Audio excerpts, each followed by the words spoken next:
High friends, welcome to the Mauli tutorial. तर आज आपण नवीन सब्जेक्ट सुरू करणार आहे, थर्मोडायनॅमिक्स. तर थर्मोडायनॅमिक्स सब्जेक्टमध्ये आपण बघणार आहे पहिलं युनिट, फंडामेंटल्स ऑफ थर्मोडायनॅमिक्स. युनिटचं नाव आहे फंडामेंटल्स ऑफ थर्मोडायनॅमिक्स आणि युनिटचं नाव आहे फंडामेंटल्स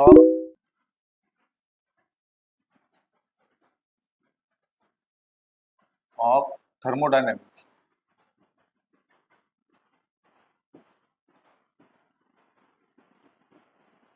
तर या युनिटमध्ये काय आपण पाहणार आहे, बेसिक कन्सेप्ट पाहणार आहे. तर हा युनिट आहे आपल्याला 8 मार्क्ससाठी, 8 मार्कासाठी.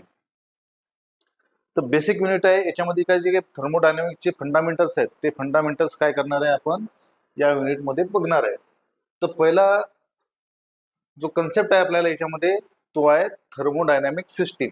तर आता थर्मोडायनॅमिक सिस्टीम कशाला म्हणतात तर हे बघणार आहे आपण. तर बघा,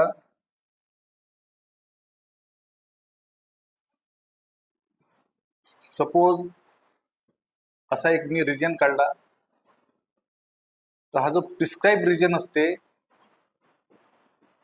अंडर द थर्मोडायनॅमिक स्टडी, एक प्रिस्क्राइब रिजन आहे किंवा मॅटर्स आहेत अंडर द थर्मोडायनॅमिक स्टडी, त्याला काय म्हणत असतो आपण, thermodynamic system. The thermodynamic system is defined as prescribed region or space or infinite quantity of matter surrounded by the envelope is called as boundary. तर याला काय जो प्रिस्क्राइब रिजन किंवा स्पेस किंवा infinite matters under the thermodynamic study, तर हे जो region असते it is surrounded bye boundary. हे जे दाखवलेलं आहे तर ह्या बाउंड्री, जसं आपल्या शेतात शेत असते, शेताच्या आतमध्ये आपली जमीन असते आणि आजूबाजूला काय करतो आपण, कुंपण करतो. कुंपण म्हणजे बाउंड्री, आणि त्या कुंपणाच्या आतमधलं आपलं शेत आहे.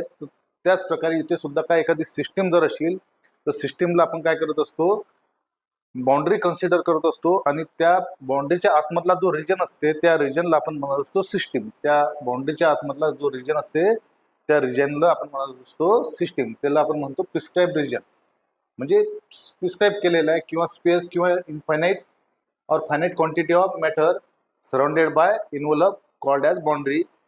तर ही बाउंड्री पहा, ही बाउंड्री मे बी रिअल असते, रिअल बाउंड्री असते, किंवा इमॅजिनरी बाउंड्री असते.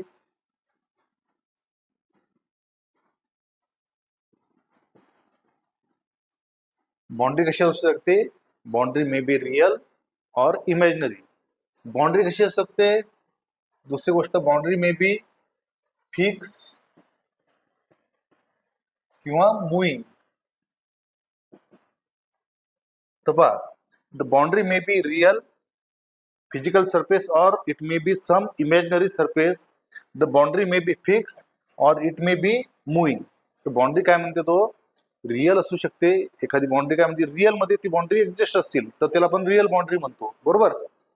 जर एखाद्या ठिकाणी काय असेल की आपल्याला सिस्टीम कन्सिडर करायची आहे पण तिथे बाउंड्रीज नाही, रिअल बाउंड्री नाही, तर आपण त्या ठिकाणी काय करतो, इमॅजिनरी बाउंड्रीज काय करतो, कन्सिडर करतो. काय करतो, इमॅजिनरी बाउंड्री कन्सिडर करतो, बरोबर. तर त्या वेळेस आपण त्याला म्हणतो इमॅजिनरी बाउंड्री. तर बाउंड्री काय असू शकते, रिअल असू शकते किंवा इमॅजिनरी असू शकते, किंवा बाउंड्री मे बी फिक्स असू शकते किंवा मुव्हिंग असू शकते. बाउंड्री फिक्स असू शकते किंवा मुव्हिंग असू शकते. तर पहा की सपोज आता पहा की रिअल बाउंड्री म्हणजे काय असतील पहा, की तुमचं घर आहे समजा, घरामधली एक रूम आहे. तर ह्या ज्या भिंती आहेत, ह्या भिंती म्हणजे काय झाल्या, तुमची रिअल बाउंड्री. म्हणजे त्या तुम्ही room as a system consider केली, आपली रूम काय केली, सिस्टीम म्हणून कन्सिडर केली. तर ज्या भिंती आहेत त्या ऍक्च्युअल तुम्हाला दिसून राहिल्या, तर ते त्या बाउंड्री काय असतील तुमच्या,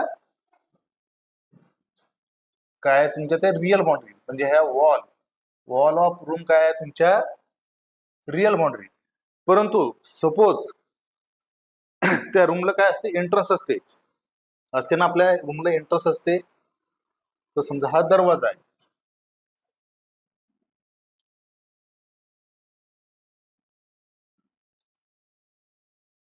हा एंट्रन्स आहे, हा आपण म्हणू डोअर.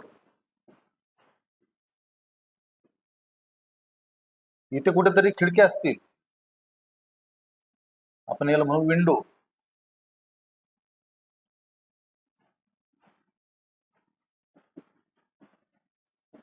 तर डोअर आणि विंडोवरती कोणची बाउंड्री आहे का, तिथं वॉल म्हणजे कन्स्ट्रक्शन वॉल आहे का, नाही आहे. तर मग यावेळेस ही रूम म्हणून जर पकडायची असेल तर आपण काय कन्सिडर करतो, इथे या ठिकाणी आपण काय कन्सिडर करतो, इमॅजिनरी बाउंड्री. काय कन्सिडर करतो, अशा प्रकारची इमॅजिनरी बाउंड्री कन्सिडर करतो, बरोबर. तर इमॅजिनरी बाउंड्री म्हणजे जरी ती रूम आणि एन्व्हायरमेंट काय होत असेल, तुमच्या डोअर आणि विंडो मधून काय होत असेल, सराउंडिंग सोबत कनेक्ट होत असेल, बरोबर. तर त्यावेळेस तुम्ही तरी सुद्धा त्या रूम जेव्हा म्हणता तुम्ही, तेव्हा तुम्ही असं कन्सिडर करता की या खिडकीच्या आतमधला आणि डोअरच्या आतमधला जो स्पेस आहे तो म्हणजे आपली रूम आहे, बरोबर. तो स्पेस आहे म्हणजे तो स्पेस म्हणजे आपली रूम कन्सिडर करतो, बरोबर. तर त्यावेळेस ऍक्च्युली तिथून काय झालेलं आहे, डोअर आणि विंडो मधून तुमची रूम जी आहे ती it is connected to the surrounding, बरोबर. सिस्टीम आणि सराउंडिंगला वेगळं करणं, सेपरेट करणारी जी गोष्ट असते त्याला आपण बाउंड्री म्हणतो. सेम थिंग काय होऊन राहिलं, तुमची रूम आणि सराउंडिंग याला सेपरेट करणारं कोण असते, वॉल. काय असते म्हणजे तुमच्या रूमच्या ज्या भिंती असतात त्या वॉल, ती वॉल ऑफ रूम इज काय बाउंड्री. आणि तिचे जे डोअर आहे किंवा खिडकी आहे तर त्यामधून तुमची रूम काय कनेक्ट होऊ शकते, डायरेक्टली सराउंडिंग सोबत कनेक्ट होऊ शकते. परंतु तुम्हाला ते वेगळं करायचं असलं तर त्या ठिकाणी तुम्ही काय कन्सिडर करता की ही डोअर आणि विंडो इथे काय आहे, इमॅजिनरी बाउंड्री आहे. त्या डोअरच्या आतमधली जी गोष्ट आहे ती काय आहे, आपली सिस्टीम आहे, असं आपण कन्सिडर करतो, किंवा आपण त्याला म्हणतो रूम आहे की नाही. सेम थिंग त्यावेळेस काय होऊ शकते, अशाच गोष्ट काय होते आपली सिस्टीम बद्दल पण असते. सिस्टीमला कधी कधी काय असतात, फिक्स बाउंड्री असतात, आपल्या रिअल बाउंड्री असतात किंवा इमॅजिनरी बाउंड्री असतात. म्हणजे एखाद्या ठिकाणी आपल्याला इमॅजिनरी बाउंड्री कन्सिडर करून तो जो स्पेस आहे त्या स्पेसला आपण सिस्टीम कन्सिडर करतो, बरोबर. तर हा रिअल आणि इमॅजिनरीचा फरक सांगितला मी तुम्हाला. त्याच्यानंतर बघा दुसरा सांगितलेला आहे त्याने की boundary may be fix. Boundary काय असू शकते म्हणते तो, फिक्स असू शकते किंवा boundary may be moving. Boundary कशा असतील म्हणते तो, फिक्स असतील किंवा मुव्हिंग असतील. तर पहा त्याचं उदाहरण म्हणून देतो तुम्हाला मी.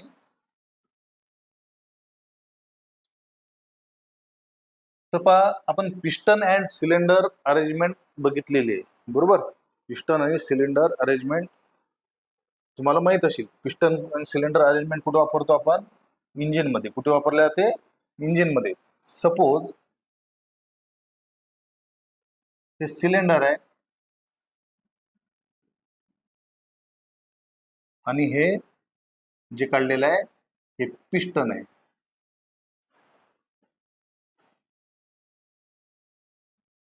हे आपलं पिस्टन आणि हे आपलं सिलेंडर. आता याच्या आतमधला जो स्पेस आहे या पिस्टनच्या खालच्या बाजूचा, हा स्पेस जो आहे तो स्पेस आपण कन्सिडर करून राहिलो सिस्टीम म्हणून. तर या पिस्टनच्या खालचा, पिस्टन आणि सिलेंडरच्या मधातला, पिस्टन आणि सिलेंडरच्या मधातला म्हणजे पिस्टनच्या खालचा जो स्पेस आहे तो आपण कन्सिडर करून राहिलो सिस्टीम मधून. आता याच्यामध्ये बघा, तुम्ही जर बघत असाल तर या सिलेंडरच्या ज्या वॉल आहेत, ही 1 नंबरची वॉल, समजा ही 2nd नंबरची वॉल आणि ही 3rd नंबरची wall.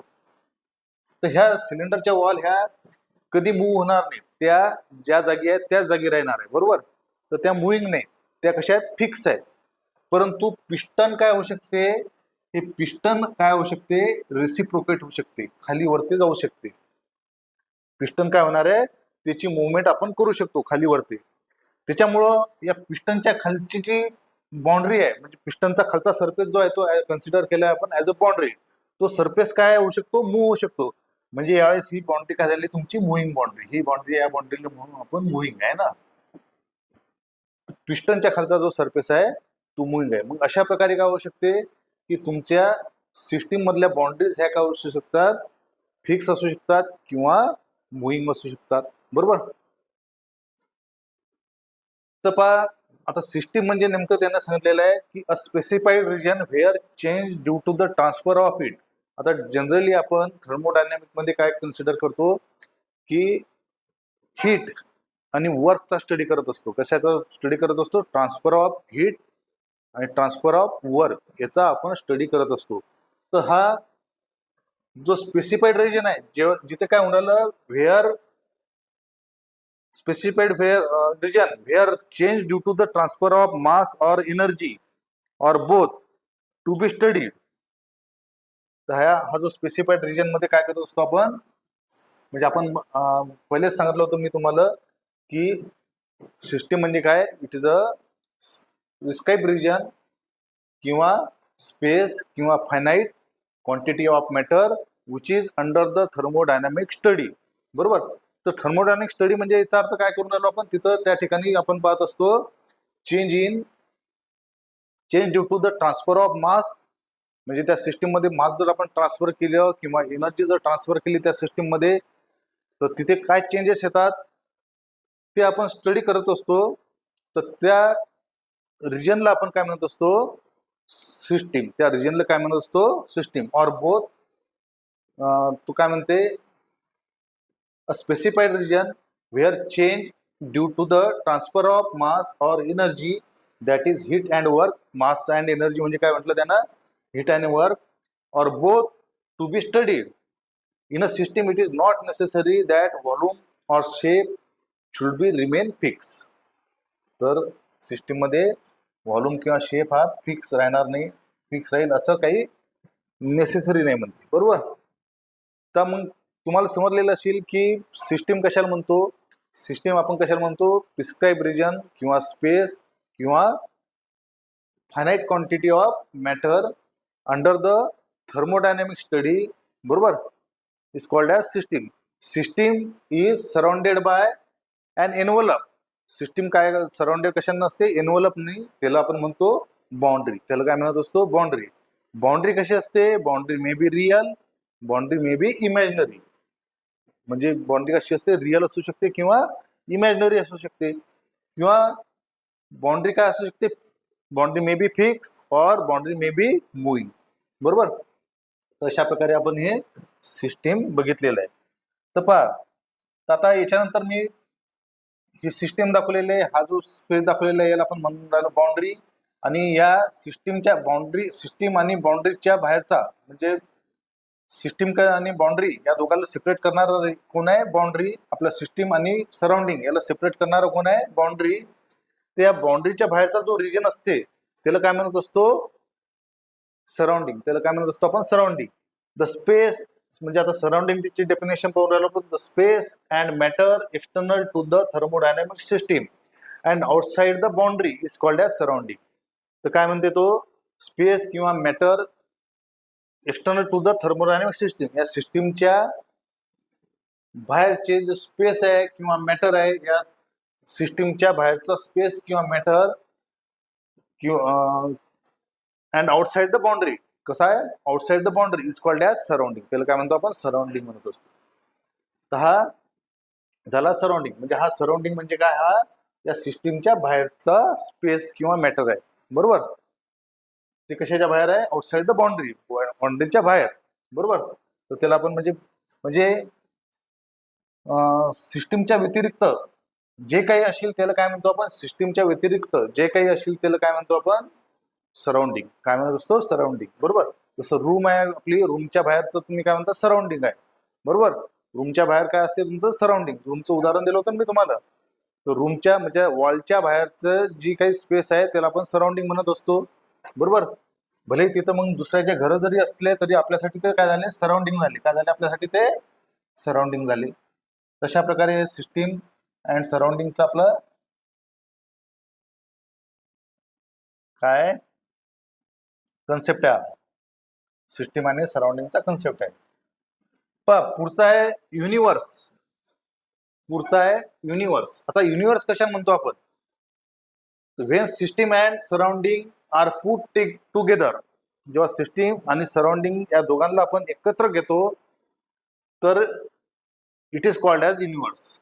When system and surrounding are put together it is called universe. त्याला काय म्हणत असतो आपण? युनिव्हर्स म्हणत असतो. त्याला म्हणत असतो आपण युनिव्हर्स. म्हणजे याचा अर्थ सराउंडिंग सराउंडिंग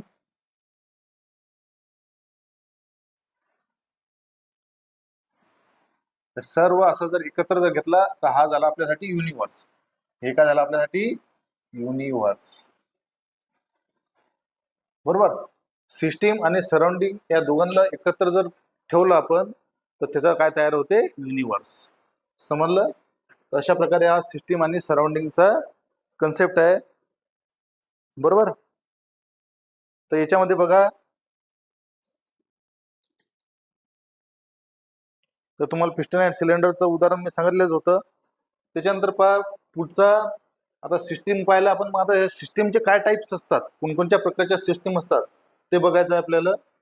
तर पहा, टाइप्स ऑफ सिस्टीम, सिस्टीमचे प्रकार, कोणकोणत्या प्रकारच्या सिस्टीम असतात.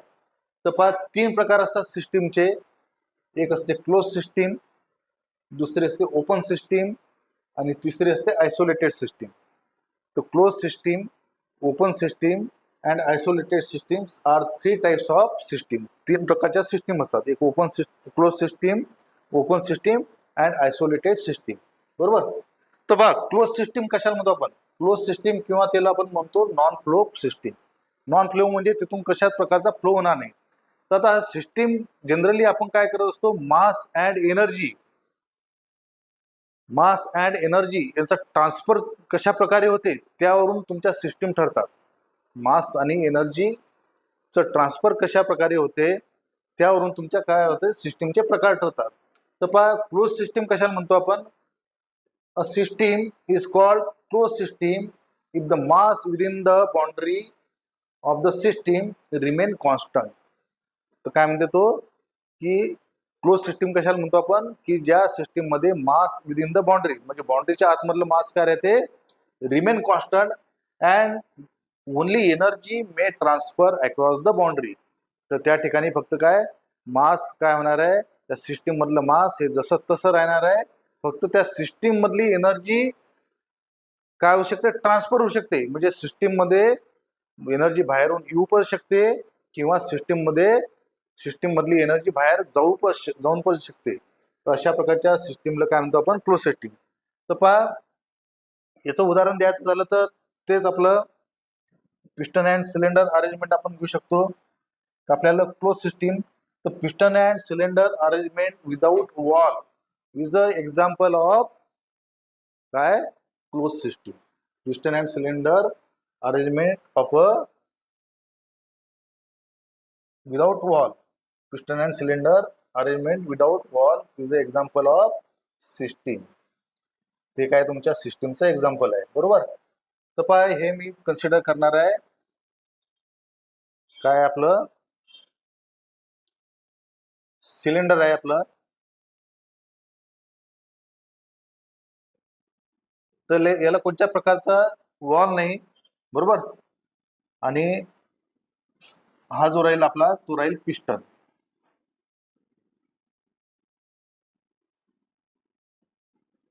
हा असेल आपला पिस्टन. तर या पिस्टनच्या खाली काय कन्सिडर करणार आहोत आपण? की गॅस इन्क्लोज आहे. पिस्टनच्या खाली काय? गॅस इन्क्लोज आहे. बरोबर. पिस्टनच्या खाली काय? हा आहे गॅस आपला, हा आहे सिलेंडर आणि हे आहे पिस्टन. तर पहा, पिस्टन काय होऊ शकते? आपलं खाली वरती होऊ शकते. बरोबर. म्हणजे ते रेसिप्रोकेट होऊ शकते. रेसिप्रोकेशन म्हणजे त्याची मोमेंट अप अँड डाऊन मोमेंटला आपण काय म्हणतो? रेसिप्रोकेशन. बरोबर. तर हे अप अँड डाऊन मोमेंट होऊ शकते त्याची. तर हे रेसिप्रोकेट होऊ शकते. तर हे गॅस आहे, याच्यामध्ये हा गॅस काय आहे? पिस्टनच्या खाली एन्क्लोज आहे. कसं आहे? त्याच्यामध्ये क्लोज केलेला आहे आपण, इन्क्लोज केलेला आहे. तर हा जो रिजन आहे याला आपण म्हणत असतो सिस्टीम. मग हा जो पिस्टनच्या खालचा रिजन जो आहे तो सिस्टीम मध्ये काय झालं, आपण सिस्टीमच्या बाउंड्रीच्या आतमध्ये तो गॅस काय केला, इन्क्लोज केला. आता काय करू शकतो मी, म्हणजे याचा अर्थ तुम्ही कितीही प्रयत्न केला तर हा गॅस याच्यामधून बाहेर जाणार नाही. म्हणजे तो मास ऑफ गॅस काय राहते, रिमेन कॉन्स्टंट विदिन द बाउंड्रीच्या आतमध्ये काय होणार आहे, ते मास काय राहणार आहे, कॉन्स्टंट राहणार. मास ऑफ गॅस काय राहणार आहे, कॉन्स्टंट राहणार आहे. परंतु जेव्हा आपण पिस्टन खाली वरती करतो, आता खाली वरती करण्यासाठी मला काय द्यावं लागणार आहे, काहीतरी एनर्जी सप्लाय करावं लागणार आहे, बरोबर. एक तर हाता थ्रू करू आपण हाताने, जसं आपला पंप असते, तो पंप आपण काय करतो, सायकलचा पंप, हवा भरण्याचा पंप, त्याला आपण खाली वरती करतो. कशाने देतो, मोमेंटची हाताने देतो. हाताने मोमेंट जे देऊन राहिलो ते म्हणजे काय सप्लाय करून राहिलो, पण वर्क काय सप्लाय करून राहिलो, वर्क. किंवा एखाद्या दुसऱ्या याच्या सहाय्याने करू शकतो आपण याला, म्हणजे त्याला इंजिन वगैरे सप्लाय करून काय करू शकतो आपण, म्हणजे मोटर वगैरे लावून याला त्या पिस्टनला खाली वरती करू शकतो आपण. म्हणजे इथं आपल्याला काय करावं लागणार आहे, वर्क आपण काय करू शकतो, सप्लाय करणार आहे, बरोबर. म्हणजे वर्क म्हणजे काय झालं, म्हणजे आता मी काय करणार आहे, या पिस्टनला खाली दाबणार आहे. पिस्टनला काय दाबणार आहे, मी खाली दाबणार आहे. पिस्टनला खाली दाबल्यामुळे काय देऊन राहिलो मी, पिस्टनला खाली दाबण्यासाठी मी देऊन राहिलो वर्क. काय देऊन राहिलो, वर्क. म्हणजे आता हे जे वर्क आहे, हे वर्क कुठे एंटर होऊन राहिलं, सिस्टीमच्या आतमध्ये, बरोबर. सिस्टीमच्या आतमध्ये एंटर होऊन राहिलं म्हणजे ते काय करून राहिलं, या सिस्टीम मधलं जे गॅस आहे त्या गॅसचं व्हॉल्यूम चेंज करून राहिलं, बरोबर. व्हॉल्यूम चेंज करून कशामुळे होऊन राहिलं, त्या वर्कमुळे. म्हणजे ते वर्क काय होऊन राहिलं, फ्लो होऊन राहिलं इन टू द सिस्टीम. आता हा गॅस काय होणार आहे, त्याच्यामुळे कॉम्प्रेस होणार आहे. गॅस काय होणार आहे, तुमचा कॉम्प्रेस होणार आहे.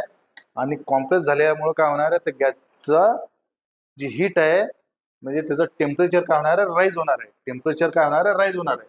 मग हे टेम्परेचर राईज झाल्यानंतर जी हीट आहे, तुम्ही या सिलेंडर वॉलला जेव्हा तुम्ही हात लावसाल तर तुम्हाला तिथे गरम लागेल. याचा अर्थ गरम लागून राहिलं, कशामुळे लागून राहिलं, की ती आतमधली हीट काय होऊन राहिली, बाहेर जाऊन राहिली. म्हणजे काय होऊन राहिली, हीट एनर्जी, म्हणजे वर्क एनर्जी आतमध्ये येऊन राहिली आणि हीट एनर्जी काय होऊन राहिली, बाहेर जाऊन राहिली. तर डब्ल्यू ने आपण वर्क डिनोट करत असतो, क्यू नी काय करत असतो, हीट डिनोट करत असतो थर्मोडायनेमिक मध्ये. तर वर्क एनर्जी काय होऊन राहिली, आतमध्ये येऊन राहिली आणि काय होऊन राहिलं, हीट एनर्जी बाहेर चालली. म्हणजे याचा अर्थ काय होऊन राहिलं, energy can be transfer in the system and from the system. म्हणजे सिस्टीम मध्ये एनर्जी ट्रान्सफर होऊन राहिली आणि बाहेर पण जाऊन राहिली तशीच. पण मास काय होत नाही, ट्रान्सफर होत नाही. It remain constant within the boundary of system. तर अशा प्रकारच्या सिस्टीमला आपण काय म्हणतो, काय म्हणत असतो याला, क्लोज सिस्टीम. अशा प्रकारची जी सिस्टीम आहे त्याला आपण म्हणतो क्लोज सिस्टीम. दुसरा प्रकार आहे, ते क्लोज सिस्टीम तुम्हाला समजलं असेल, बरोबर. दुसरा प्रकार आहे आपला ओपन सिस्टीम.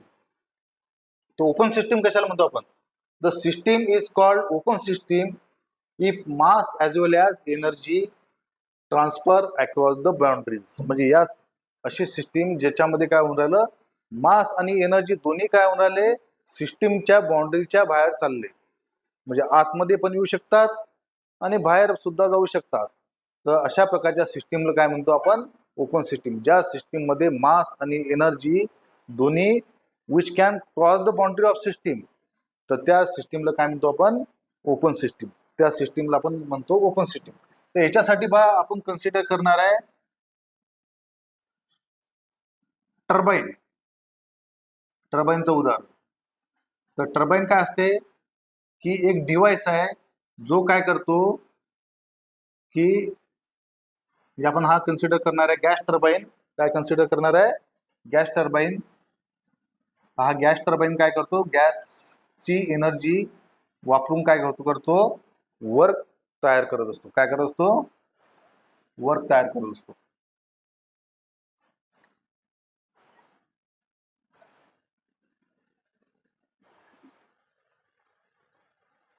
पहा इथे काय डेव्हलप होणार आहे, इथं टर्बाईनचा शाफ्ट असेल, या शाफ्ट वरती काय होणार आहे, आपलं वर्क डेव्हलप होणार आहे. अशा प्रकारे हा शाफ्ट घुमणार आहे, बरोबर. हा शाफ्ट काय होणार आहे, घुमणार आहे. तर हा टर्बाईन आहे आपला गॅस टर्बाईन. तर गॅस टर्बाईनचं काम काय आहे, की गॅसची एनर्जी घेऊन काय करायचं आहे त्याला, तो टर्बाईन घुमणार आहे आणि वर्क डेव्हलप करणार आहे. वर्क काय करणार आहे, डेव्हलप करणार आहे. तर पहा, तर या टर्बाईन मध्ये काय होते, हाय प्रेशर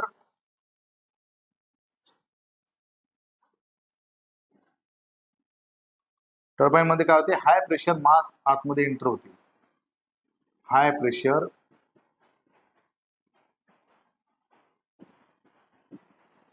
गॅस हा आतमध्ये एंटर होते आणि लो प्रेशर गॅस काय होतो, बाहेर निघतो. काय होते, लो प्रेशर गॅस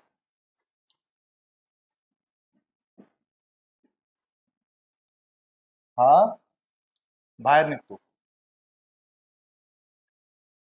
बरोबर. आतमध्ये एंटर काय होते, हाय प्रेशर गॅस म्हणजे mass of gas. High pressure gas म्हणजे काय झालं, ते it is a mass of gas. Mass of gas with high pressure enter होते सिस्टीम मध्ये आणि ते काय होते, जेव्हा बाहेर निघते तेव्हा त्याचं प्रेशर कमी होते, लो प्रेशर होते आणि लो प्रेशर गॅस काय होते, बाहेर निघते. म्हणजे मास ऑफ गॅस काय होते, ऍट लो प्रेशर काय होते, एक्झिट होते. एंटर काय होते, हाय प्रेशर नव्हते आणि एक्झिट होते लो प्रेशरनं. त्या दरम्यान काय होते, म्हणजे मास याच्या आतमध्ये चाललं आणि ऍज अ वर्क म्हणून काय होऊन राहिलं, ऍज अ वर्क म्हणून तुम्हाला एनर्जी बाहेर जाताना दिसते. ही काय वर्क म्हणजे, वर्क म्हणजे काय, एनर्जी आहे. वर्क म्हणजे काय, एनर्जी आहे ना. वर्क एनर्जी काय होते, बाहेर निघते.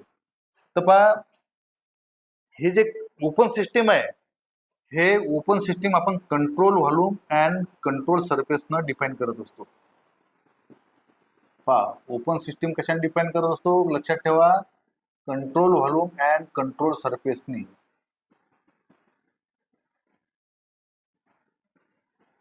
तर हा जो बाउंड्री जी अशी सिस्टीमची, त्याला आपण कंट्रोल व्हॉल्यूम म्हणतो. आतमधला जो हे आहे तो कंट्रोल व्हॉल्यूम आहे.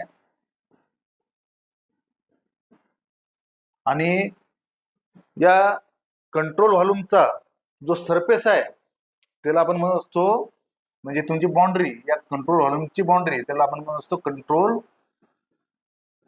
सरफेस. त्या कंट्रोल व्हॉल्यूम मध्ये काय होत असते बा, तुमचं mass, momentum and energy float take place. तर या कंट्रोल व्हॉल्यूम मध्ये काय होते, mass, momentum and energy take place. तर ओपन सिस्टीम ऑलवेज काय असते, कशाने डिफाईन केले जाते, कंट्रोल व्हॉल्यूम अँड कंट्रोल सरफेसनी. कंट्रोल व्हॉल्यूम म्हणजे काय असते, की या सिस्टीमचं जे काही व्हॉल्यूम असेल, बरोबर, ज्याच्यामध्ये तुमचं मास, मोमेंटम अँड एनर्जी काय होऊन राहिली, म्हणजे पर्टिक्युलर याच्यामध्ये याचं कंट्रोल का म्हणून राहिलो, कारण का हा जो स्पेस आहे हा डिफाईन आहे, म्हणजे हे जे व्हॉल्यूम आहे ते एक प्रकारचं डिफाईन असेल, आहे की नाही. तर त्याच्यामुळे ते कंट्रोल तिच्या वरती जाणार नाही किंवा कमी होणार नाही. म्हणजे मास ऑफ गॅस किती येईल, इथं जेवढं व्हॉल्यूम अवेलेबल असेल तेवढं, आहे की नाही. म्हणून त्याला आपण काय म्हणतो, कंट्रोल व्हॉल्यूम. आणि या व्हॉल्यूमचा जो सरफेस असते, म्हणजे जी बाउंड्री ऑफ सिस्टीम आहे तुमची, त्याला आपण काय म्हणतो, कंट्रोल सरफेस. त्याला काय म्हणतो आपण, कंट्रोल सरफेस. बरोबर. तर हे कंट्रोल व्हॉल्यूम आणि कंट्रोल सरफेस जो आहे तो ओपन सिस्टीम मध्ये फिक्स राहू शकतो किंवा मुवेबल असतो. फिक्स असतो किंवा मुवेबल असतो, म्हणजे तो कमी जास्त होऊ शकतो. परंतु त्या पर्टिक्युलर टाइम मध्ये तुमचं जे व्हॉल्यूम आतमध्ये एंटर होणार ते कंट्रोल आहे आणि त्याच्यामुळे त्याला कंट्रोल व्हॉल्यूम म्हणतो, आहे की नाही. म्हणजे मास, मोमेंटम अँड एनर्जी त्याच्यामध्ये आतमध्ये एंटर होते. तर तुमची जी क्लोज सिस्टीम आहे, it is define by boundaries. इथं बाउंड्री म्हणजे याला बाउंड्री न म्हणता काय म्हणतो आपण, कंट्रोल व्हॉल्यूम. काय म्हणत असतो, कंट्रोल व्हॉल्यूम. ओपन सिस्टीम मध्ये ऑलवेज बाउंड्रीला काय म्हणतो, त्याला आपण म्हणत असतो कंट्रोल व्हॉल्यूम. तर क्लोज सिस्टीम मध्ये काय असते, त्याला आपण म्हणत असतो बाउंड्रीज. म्हणजे close system is define by boundaries and open systems are define by control volume and control surface. तर हा फरक आहे त्याच्यामध्ये. तर क्लोज सिस्टीम तुम्हाला समजलं असेल. त्याच्यामध्ये काय होऊन राहिलं पहा, की या control volume and control surface मध्ये काय होऊन राहिलं, हाय प्रेशर गॅस आतमध्ये एंटर होऊन राहिला. तो काय होणार आहे, तो टर्बाईनचे जे ब्लेड आहे त्या ब्लेडला काय करणार आहे, घुमवणार आहे. या घुमवण्यामुळे काय होणार आहे, म्हणजे इथं ब्लेड्स असतात अशी, या ठिकाणी ब्लेड असतात. प्रेशरमुळे काय होते, हाय प्रेशरमुळे ते ब्लेड घुमायला लागतात आणि तुमचं ह्याचं काय होते, शाफ्टचं रोटेशन होते. ते रोटेशन झालं म्हणजे काय मिळून राहिलं, तुम्हाला वर्क मिळून राहिलं. आणि लो प्रेशरनं ते गॅस काय होते, परत बाहेर जातो. बरोबर. अशा प्रकारची क्लोज सिस्टीम आहे. या क्लोज सिस्टीम मध्ये काय होते, mass and energy both can transfer the boundary of किंवा cross the boundary of transfer नाही म्हणणार, पण can cross the boundary of system. तर मास आणि एनर्जी, mass as well as energy transfer across the boundaries, transfer across the boundaries. तर अशा प्रकारच्या सिस्टीमला आपण काय म्हणतो, क्लोज सिस्टीम. आपलं ओपन सिस्टीम, क्लोज सिस्टीम नाही, सॉरी, ओपन सिस्टीम. त्याच्यानंतरची पहा तुमची आहे आयसोलेटेड सिस्टीम. त्याच्यानंतरची आहे तुमची आयसोलेटेड सिस्टीम. तर आयसोलेटेड सिस्टीम मध्ये अशा प्रकारची सिस्टीम आहे ज्याच्यामध्ये ना मास बाहेर जात ना एनर्जी तुमची बाहेर जात. बरोबर, मास किंवा एनर्जी दोन्ही सुद्धा काय करू शकत नाही. A system is said to be isolated system when no flow of heat, work and mass take place across the boundary. म्हणजे या ठिकाणी मास, हीट आणि वर्क हे बाउंड्री ऑफ सिस्टीम क्रॉस करू शकत नाही. तर अशा प्रकारच्या सिस्टीमला काय म्हणतो आपण, आयसोलेटेड सिस्टीम. त्याचे बेस्ट एक्झाम्पल कोणतं आहे तुमचं पहा, थर्मास. बरोबर, थर्मास. आपण काय करतो, चहा, गरम चहा काय करतो, गरम चहा त्या थर्मासमध्ये काय करतो, आतमध्ये ओततो. बरोबर, तो त्याचं झाकण आपण टाईट करून घेतो. म्हणजे ते काय झाली, आयसोलेटेड झालं. काय झालं, आयसोलेटेड झालं. आयसोलेटेड झाल्यामुळे काय होणार आहे ना, त्याच्यातलं चहा बाहेर जाऊ शकतो. ते झाकण जोपर्यंत तुम्ही ओपन करणार नाही तोपर्यंत, जेव्हा ओपन केलं तर काय होणार आहे, ओपन सिस्टीम बनणार आहे की नाही. तर त्याच्यामुळे काय, चहा तो बाहेर जाऊ शकत नाही. किंवा त्याच्यातलं जो हीट आहे, हीट म्हणजे तो गरम म्हणून राहिला, पण तो तुम्ही 2 तासानंतर जर घेतला तर तेवढाच तुम्हाला गरम दिसेल, आहे की नाही. तो कशामुळे दिसून राहिला की त्याच्यामधली हीट एनर्जी सुद्धा तिथून बाहेर जाऊ नाही राहिली. बरोबर. तर मग यावेळेस काय होते, अशा सिस्टीमला आपण काय म्हणतो, आयसोलेटेड सिस्टीम, ज्यामध्ये मास आणि एनर्जी दोन्ही त्या सिस्टीमच्या बाउंड्री क्रॉस करू शकत नाही. अशा त्याला काय म्हणतो आपण, आयसोलेटेड सिस्टीम. त्याचं एक्झाम्पल, बेस्ट एक्झाम्पल आहे थर्मास. आपला थर्मास किंवा तुम्ही अशा प्रकारे म्हणू शकता की एक इन्सुलेटेड वेसल आहे, एक इन्सुलेटेड वेसल आहे. त्या वेसलमध्ये तुम्ही काय केला, गॅस इन्क्लोज केला. बरोबर, तो इन्सुलेटेड आहे. अशा प्रकारे काय केलेला आहे, इन्सुलेटेड केलेला आहे. तर इन्सुलेटेड वेसल,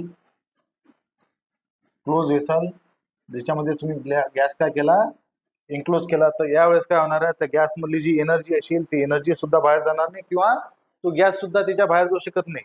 तर अशा प्रकारच्या सिस्टीमला आपण काय म्हणत असतो, आयसोलेटेड सिस्टीम.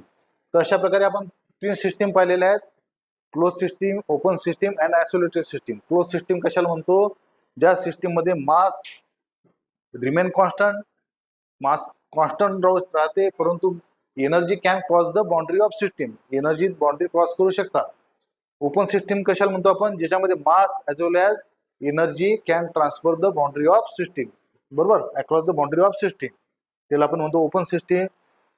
आयसोलेटेड कशा म्हणतो आपण, ज्याच्यामध्ये ज्या सिस्टीम मध्ये मास एज वेल एज काय असते, energy cannot cross the boundary of system. अशा प्रकारच्या सिस्टीमला आपण काय म्हणतो, आयसोलेटेड सिस्टीम. अशा प्रकारच्या सिस्टीमच्या डेफिनेशन पाहिलेल्या आहे आपण. तर ह्या मोस्ट इम्पॉर्टंट आहे आपल्यासाठी. बरोबर, ह्या विचारल्या जातात पेपरमध्ये. Difference between open, close and isolated system याचा डिफरन्स बघू. तर हा पेपरमध्ये विचारल्या जाते आपल्याला. तर पहा, आपण 3 सिस्टीम घेतलेल्या आहे, ओपन सिस्टीम, क्लोज सिस्टीम आणि आयसोलेटेड सिस्टीम. तर पहिला डिफरन्स पहा काय की, तो म्हणते मास, ओपन सिस्टीम मध्ये मास of system do not remain constant. तर आपण बघितलेलं आहे सिस्टीम मधलं, ओपन सिस्टीम मध्ये मास हे कंटिन्युअस काय होते, सिस्टीमच्या आतमध्ये येते, सिस्टीमच्या बाहेर जाते. मास of system do not remain constant. तर क्लोज सिस्टीम मध्ये काय असते, मास ऑफ सिस्टीम रिमेन कॉन्स्टंट. तर आपण बघितलेलं आहे की मास ऑफ सिस्टीम क्लोज सिस्टीम मध्ये काय राहते, रिमेन कॉन्स्टंट. आणि आयसोलेटेड सिस्टीम मध्ये सुद्धा मास of system remain constant. Mass of system काय राहते, रिमेन कॉन्स्टंट. त्याच्यानंतर सेकंड डिफरन्स आहे ओपन सिस्टीम मधला की it can be explain with the concept of control volume and control surface. तर हा ओपन सिस्टीम कोणत्या कन्सेप्टवरती आपण एक्सप्लेन करतो, control volume and control system surface.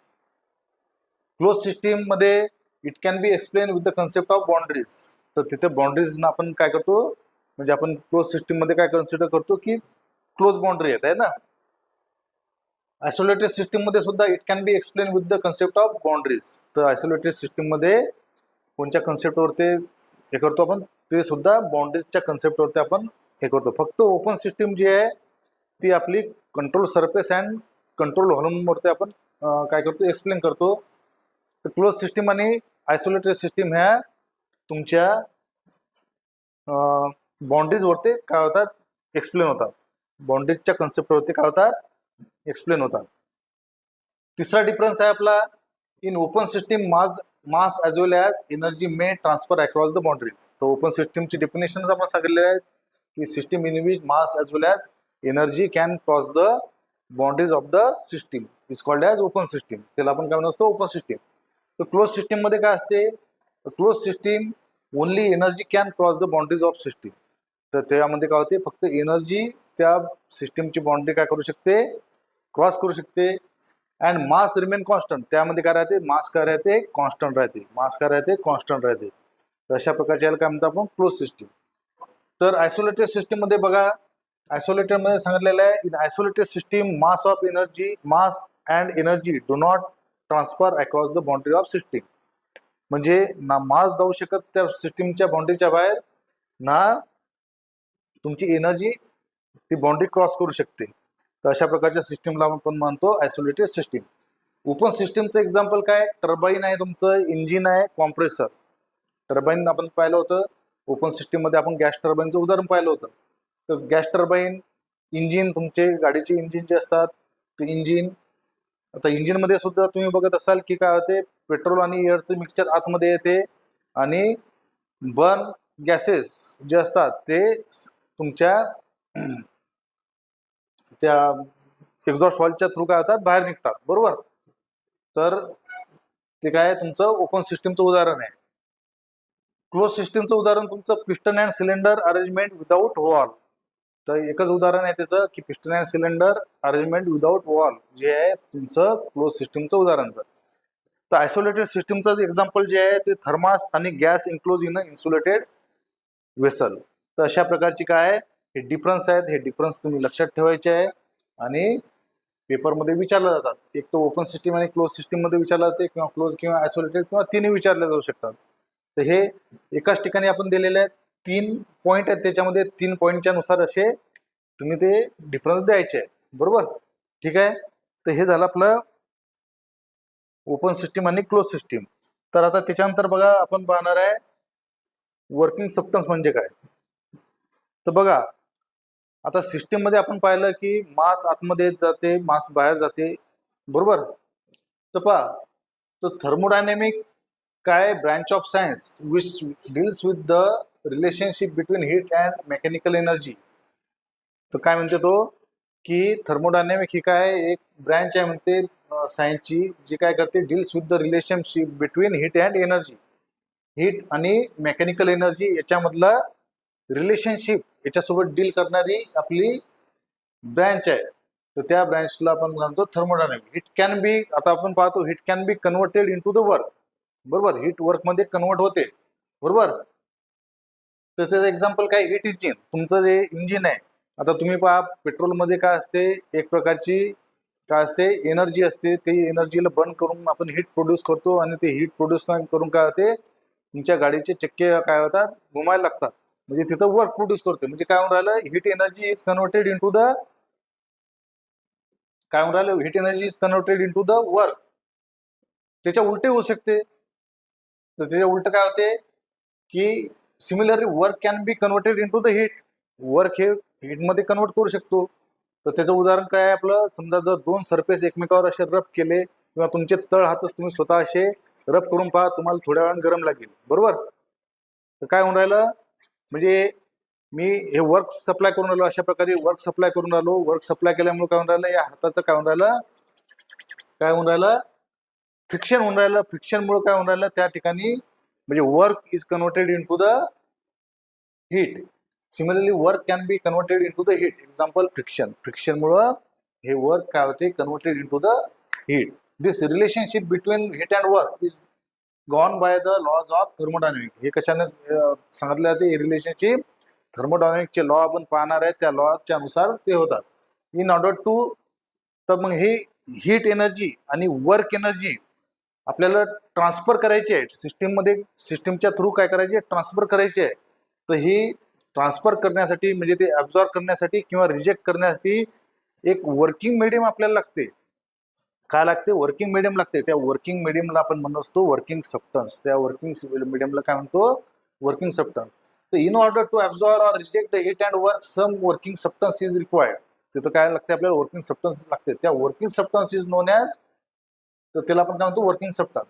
The working substance is essential part of thermodynamic system by means of which we can study the heat and mass transfer across the system. तर working substance काय असते तुमच्या? त्याचा essential part आहे. काय? सिस्टीमचा essential part आहे, ज्याच्यामुळे काय करू शकतो आपण? त्या सिस्टीम मधलं मास अँड एनर्जीचं जे ट्रान्सफर होते अक्रॉस द बाउंड्री, ते आपण स्टडी करू शकतो. बरोबर? ते आपण स्टडी करू शकतो.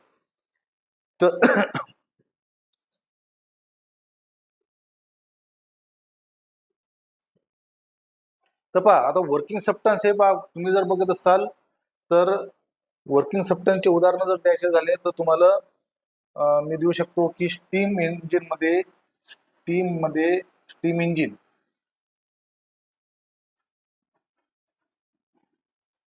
मधला वर्किंग सबस्टन्स कोणाचा आहे? तुमचा स्टीम. बरं. कॉम्प्रेसर मध्ये वर्किंग सबस्टन्स कोणता आहे? तुमचा एअर.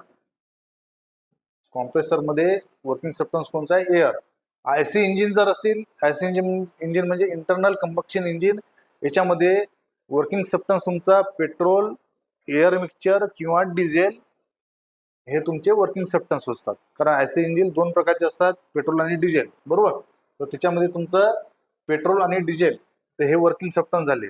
बरोबर? तर अशा प्रकारे जे त्या इट इज अ काय पार्ट ऑफ सिस्टीम, जो मीडियम किंवा सबस्टन्स पार्ट ऑफ सिस्टीम असते त्याला काय म्हणतो आपण? Working substance. ज्याच्यामुळे काय होते? तुमची हीट एनर्जी आणि वर्क एनर्जी हे काय होते?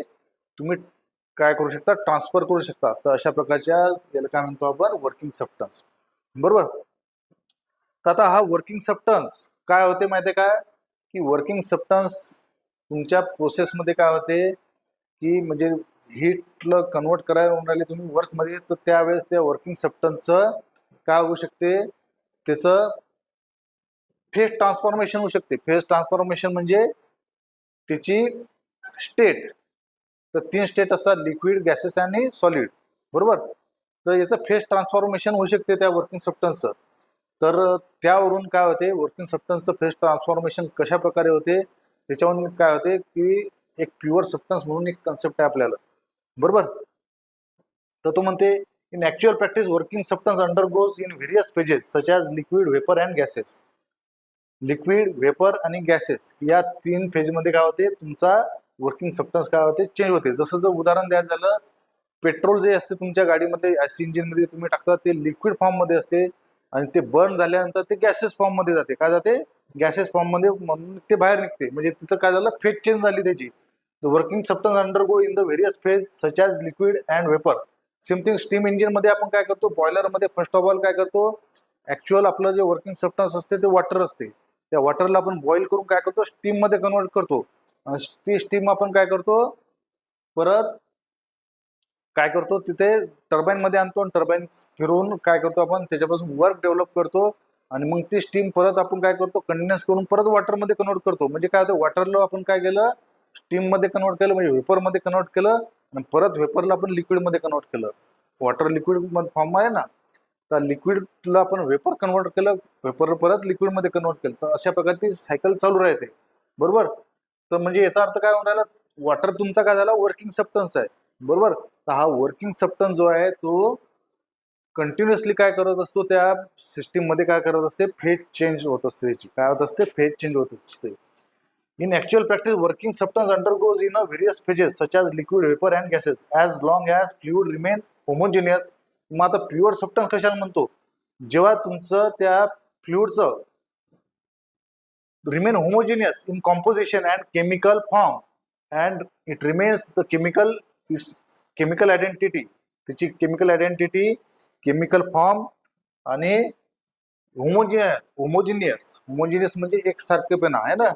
एकसारखेपणा, तर तो होमोजेनियस राहत असेल, त्याचं केमिकल फॉर्म आणि केमिकल आयडेंटिटी बदलत नसेल, तर तशा प्रकारच्या म्हणजे फेज चेंज झाल्यानंतर सुद्धा त्याची केमिकल आयडेंटिटी, केमिकल फॉर्म, त्याच्यानंतर होमोजिनियस, बरोबर, तर हे बदलत नसेल तर तशा सबस्टन्सला आपण काय म्हणतो, प्युअर सबस्टन्स. तशा सबस्टन्सला आपण काय म्हणतो, प्युअर सबस्टन्स. आता प्युअर सबस्टन्सचं उदाहरण द्यायचं झालं तर मी तुम्हाला त्याचं सांगितलं, वॉटर.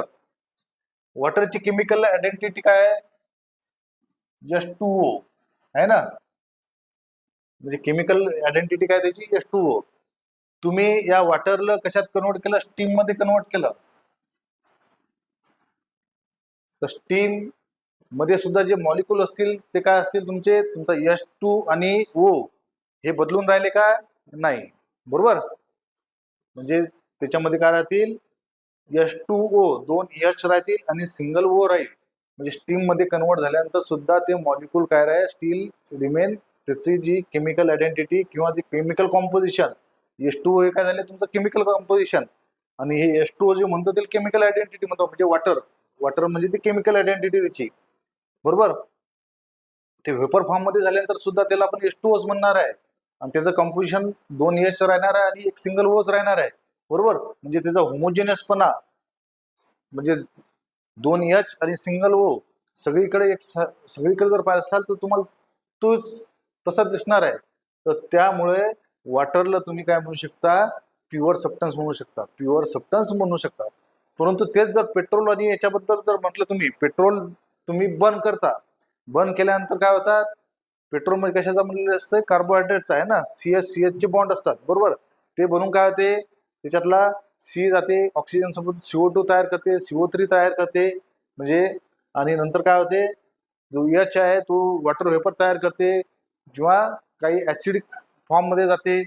तर अशा प्रकारे काय होते, हे केमिकल आयडेंटिटी, केमिकल कॉम्पोजिशन तिथं चेंज होते. तर मग तो प्युअर सबस्टन्स आहे का, नाही. तर मग आपल्यासाठी वॉटर काय आहे, प्युअर सबस्टन्स आहे, बरोबर. तर प्युअर सबस्टन्स कशाला म्हणू आपण, की as long as fluid remain homogeneous, ते फ्लुइड काय राहत असेल, म्हणजे तो वर्किंग सबस्टन्स होमोजिनियस राहत असेल इन कॉम्पोजिशन मध्ये, केमिकल फॉर्म मध्ये आणि केमिकल आयडेंटिटीमध्ये तो होमोजिनियस राहत असेल, किंवा त्याची ही केमिकल फॉर्म आणि केमिकल आयडेंटिटी बदलत नसेल, तर त्याला काय म्हणतो आपण, pure substance. During thermodynamic process working substance may retain or change its phase. तर थर्मोडायनामिक प्रोसेसमध्ये वर्किंग सबस्टन्स काय होते, चेंज होऊ शकते किंवा परत त्याची आयडेंटिटी रिटेन करू शकते, बरोबर. Working substance change its phase under the suitable condition of pressure and temperature. Many pure substances are in the form of gases. Atmospheric pressure and temperature do not change their phase for moderate change in pressure and temperature. तर हे एवढं काही नाही. तर आपल्याला mainly काय लक्षात ठेवायचं की असा सबस्टन्स ज्याचं केमिकल कॉम्पोजिशन थ्रूआउट काय राहणार आहे, सेम राहणार आहे, त्याचं केमिकल फॉर्म आणि केमिकल आयडेंटिटी ही अनचेंज राहणार आहे, जरी त्याची फेज चेंज झाली तरी. तर अशा सबस्टन्सला आपण काय म्हणतो, प्युअर सबस्टन्स. त्याचं बेस्ट उदाहरण म्हणजे काय झालं, आपलं H2O आहे ना, म्हणजे वॉटर म्हणजे आपलं त्याचे आपण वॉटर म्हणतो, पण ऍक्च्युअली तो काय H2O आहे की नाही. तर तो लिक्विड फॉर्म मध्ये सुद्धा H2Oच राहतो, आणि जेव्हा वेपर फॉर्म मध्ये जाते सुद्धा तेव्हा सुद्धा ते H2Oच राहतो. त्याची केमिकल फॉर्म किंवा केमिकल आयडेंटिटी आणि केमिकल कॉम्पोजिशन हे बदलत नाही, बरोबर. तर अशा प्रकारच्या सबस्टन्सला आपण म्हणतो प्युअर सबस्टन्स. तर हे कन्सेप्ट आहे आपल्याला, वर्किंग सबस्टन्स हे नेसेसरी आहे तुमच्या. तो भले प्युअर सबस्टन्सला तरी तुम्हाला वर्किंग सबस्टन्स हा त्या सिस्टीम मध्ये लागतोच, बरोबर. आता पुढचा आहे स्टेट ऑफ सिस्टीम. तर स्टेट म्हणजे काय, एक प्रकारची कंडिशन ऑफ सिस्टीम, बरोबर. त्याला काय म्हणतो आपण, स्टेट ऑफ सिस्टीम. त्याला म्हणतो, त्या कंडिशनला म्हणत असतो स्टेट. कंडिशन न बदल म्हणता आपण म्हणत असतो स्टेट. काय म्हणत असतो, state. The state can be define as the exact condition of system. आलं, एक्झॅक्ट कंडिशन, त्या सिस्टीमची एक्झॅक्ट कंडिशन कशी आहे त्याला काय म्हणतो आपण, स्टेट म्हणतो. काय म्हणतो, स्टेट. म्हणजे स्टेट तुमची काय डिफाईन करते, एक्झॅक्ट कंडिशन ऑफ सिस्टीम, बरोबर. At a particular instant of time, परंतु एखाद्या पर्टिक्युलर इन्स्टंट ऑफ टाइमवरती, त्या पर्टिक्युलर टाइमवरती जी काही त्या सिस्टीमची कंडिशन असेल, ती कंडिशन जी डिस्क्राईब करतो ती डिस्क्राईब करतो बाय द स्टेट, बरोबर. तर which can be describe by pressure, temperature and volume of the system. तर याचा अर्थ काय की तुमची स्टेट डिफाईन करण्यासाठी तुम्हाला प्रेशर, टेम्परेचर, व्हॉल्यूम इटीसी. तर आता हे pressure, temperature and volume are the properties of system. त्या काय तुमच्या सिस्टीमच्या प्रॉपर्टीज आहेत. म्हणजे प्रेशर काय तुमची प्रॉपर्टी आहे, टेम्परेचर प्रॉपर्टी आहे आणि व्हॉल्यूम सुद्धा तुमची प्रॉपर्टी आहे. It to define the state at least 2 thermodynamic properties are necessary. तर एखादी स्टेट डिफाईन जर करायची असेल तर मला कमीत कमी 2 प्रॉपर्टीज लागतात. 2 प्रॉपर्टीज लागतात. सपोज जर मी आता इथं काढतो थोडा ग्राफ. सपोज मी इथं प्रेशर अँड व्हॉल्यूम, प्रेशर कमी जास्त होत असताना व्हॉल्यूम वरती काय परिणाम होतो हे जर मला सांगायचं असलं तर पहा, जेव्हा प्रेशर जास्त राहते तेव्हा व्हॉल्यूम काय राहत असते, कमी राहत असते, बरोबर. जेव्हा प्रेशर काय होते, कमी होते, तेव्हा व्हॉल्यूम हे तुमचं वाढते. अशा प्रकारे मला काय भेटून राहिले, तर या ठिकाणी जर मी पाहिलं तर हा एक पॉईंट भेटला मला. सेम थिंग इथे मला एक दुसरा पॉईंट भेटला, हा 1, हा 2. या 2 पॉईंटला जॉईन केलं मी. तर हे 1 अँड 2 काय डिफाईन करून राहिले. 1 हे झालं V1, हा झाला, हा V1 झाला, हा झाला V2, हा काय झाला तुमचा P1 आणि P2. म्हणजे तुमची 1 आणि 2 पॉईंट, 1 आणि 2 पॉईंट तुमचे झाले स्टेट ऑफ द सिस्टीम. 1 आणि 2 पॉईंट काय डिफाईन करून राहिला तुमचा स्टेट ऑफ द सिस्टीम. तर हा डिफाईन करण्यासाठी मला कमीत कमी काय लागून राहिलं, प्रेशर, त्या टाइमचं प्रेशर आणि त्या टाइमचं व्हॉल्यूम, बरोबर. हे मी करून राहिलो. सेम थिंग दुसरी स्टेट मला डिफाईन करायची असेल तर त्यावेळेस मला त्या टाइमचं प्रेशर आणि त्या टाइमचं व्हॉल्यूम, म्हणजे मला कमीत कमी 2 प्रॉपर्टीज लागतात. काय लागतात, एखादी स्टेट जर डिफाईन करायची असेल तर 2 properties are required, 2 properties are required. तर त्याच्यामुळे to define the state at least 2 thermodynamic properties are necessary. तर 1 अँड 2 काय झाले आपल्या, 1, 2 काय झाले आपल्या स्टेट झाल्या. काय झाल्या, स्टेट. 1 आणि 2 झाले आपली स्टेट. म्हणजे त्या ठिकाणी काय सांगू राहिलो आपण, कंडिशन ऑफ सिस्टीम. कंडिशन कशी सांगणार आहे मी, की या वेळेस काय होतं, प्रेशर P1 आहे आणि व्हॉल्यूम V1 आहे ना, जे काय असेल ते. सेकंड वरती मी काय सांगेल, त्यावेळेस काय प्रेशर P2 आहे आणि व्हॉल्यूम V2 आहे. म्हणजे मी काय करून राहिलो, कंडिशन त्याची डिफाईन करून राहिलो. ही कंडिशन डिस्क्राईब करण्यासाठी मला काय लागते, कमीत कमी 2 प्रॉपर्टीज लागतात. कमीत कमी 2 प्रॉपर्टीज लागतात, बरोबर. तर अशा प्रकारचं state of the system. State म्हणजे काय, it is exact condition of, state can be define as exact condition of system at a given, at a particular instant of time. Given instant of time म्हणा किंवा particular instant of time, which can be describe by pressure, temperature, volume etc., बरोबर. तर ते कशाने define करू शकतो, pressure, volume, temperature याने आपण डिफाईन करू शकतो. तर to define the state at least 2 thermodynamic properties are required, बरोबर. तर याला आपण म्हणतो स्टेट. तर ही स्टेटची डेफिनेशन समजली असेल तुम्हाला. तर पुढचं आहे आपलं प्रॉपर्टीज.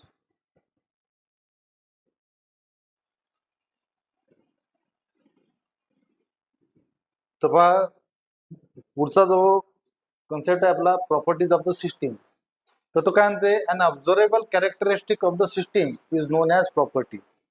जी प्रॉपर्टी, जी कॅरेक्टरिस्टिक आपण काय करू शकतो, ऑब्झर्व करू शकतो, अशा कॅरेक्टरिस्टिकला आपण काय म्हणतो, प्रॉपर्टी ऑफ द सिस्टीम. जे ऑब्झर्व होते म्हणजे आपण त्याला मेजर करू शकतो, बरोबर.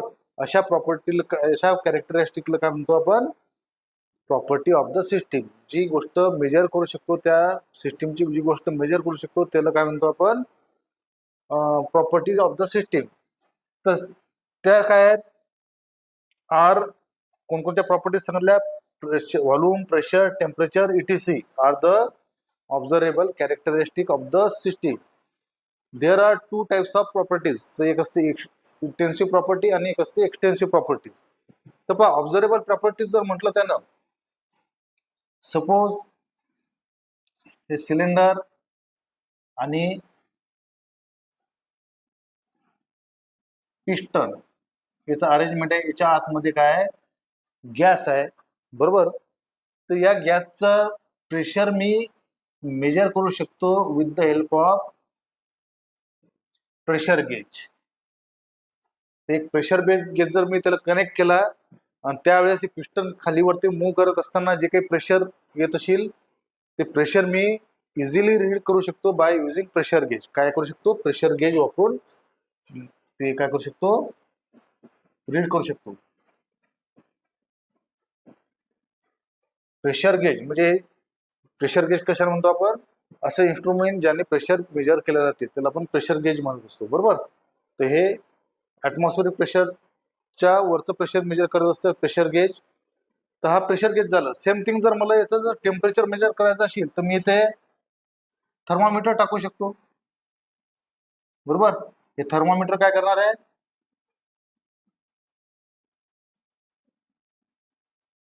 तर थर्मामीटर काय करणार आहे? त्याचं टेम्परेचर मेजर करू शकते, बरोबर.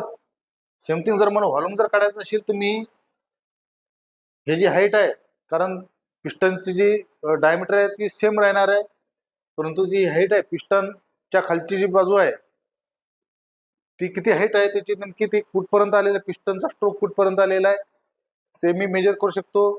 तर त्यावरून मी व्हॉल्यूम मेजर करू शकतो. म्हणजे मी तुम्हाला सांगितलेलं आहे की व्हॉल्यूम, प्रेशर, टेम्परेचर ह्या अशा कॅरेक्टरिस्टिक आहेत सिस्टीमच्या ज्या आपण काय करू शकतो? मेजर करू शकतो, किंवा त्याला आपण म्हणतो ऑब्झर्वेबल कॅरेक्टरिस्टिक ऑफ द सिस्टीम. तर त्याला आपण म्हणतो प्रॉपर्टी ऑफ द सिस्टीम. तर प्रॉपर्टीज काय असतात? दोन प्रकारच्या प्रॉपर्टीज असतात. एक असते इंटेन्सिव्ह प्रॉपर्टी, एक असते एक्सटेन्सिव्ह प्रॉपर्टी. इंटेन्सिव्ह प्रॉपर्टी कशाला म्हणतो आपण? बघा की the properties we do not depend on the mass of system. तर इंटेन्सिव्ह प्रॉपर्टी कशाला म्हणतो आपण? अशी प्रॉपर्टी जी त्या सिस्टीमच्या मासवरती डिपेंड नाही आहे, बरोबर, are known as intensive properties. त्याला काय म्हणतो आपण? Intensive properties. एक्झाम्पल काय दिलं त्यानं? Pressure, temperature, density of the system ह्या काय तुमच्या इंटेन्सिव्ह प्रॉपर्टीज आहेत, बरोबर. आता प्रेशर जर टेम्परेचर जर बघत असाल तर डॉक्टर तुमचं टेम्परेचर मेजर करते, बरोबर. डॉक्टर तुम्ही ॲज अ डॉक्टरसाठी तुम्ही काय सिस्टीम आहे, बरोबर. तुम्ही एखाद्या दवाखान्यात जाता तर डॉक्टर तुम्हाला सिस्टीम म्हणून कन्सिडर करते. तुम्हाला तो काय करते? तुम्हाला थर्मामीटरनं तुमचं टेम्परेचर मेजर करते, बरोबर. तर आता समजा तुमचं मास, तुम्ही आहे समजा 50 किलोचे आणि एक छोटासा मुलगा आला तो आहे 20 किलोचा समजा, बरोबर. तर म्हणजे मास डिफरन्स आला तुमच्या दोघांमध्ये, बरोबर. मास डिफरन्स आला तरी सुद्धा टेम्परेचर तुम्हाला 100च्या वर राहू शकते. 100 तुमचं टेम्परेचर मेजर केलं जाऊ शकते आणि त्याचं सुद्धा टेम्परेचर 100 फॅरेनहाइट राहू शकते, आहे ना. 100 डिग्री सेल्सिअस नाही, फॅरेनहाइटमध्ये काय, तर ते फॅरेनहाइट राहू शकते, बरोबर. तर याचा अर्थ काय झालं? टेम्परेचर काय आहे तुमचं तुमच्या मास ऑफ सिस्टीमवरती डिपेंड राहत नाही. मास किती आहे सिस्टीमचं त्याच्यावर ते टेम्परेचर सिस्टीमचं डिपेंड राहत नाही. सेम थिंग प्रेशर जर बघितलं तुम्ही, प्रेशर सुद्धा काय होते? सपोज हा टायर आहे समजा, एक आपलं ट्यूब आहे, आपल्या टायर मधली ट्यूब सायकलची आहे समजा ही, आणि एक काय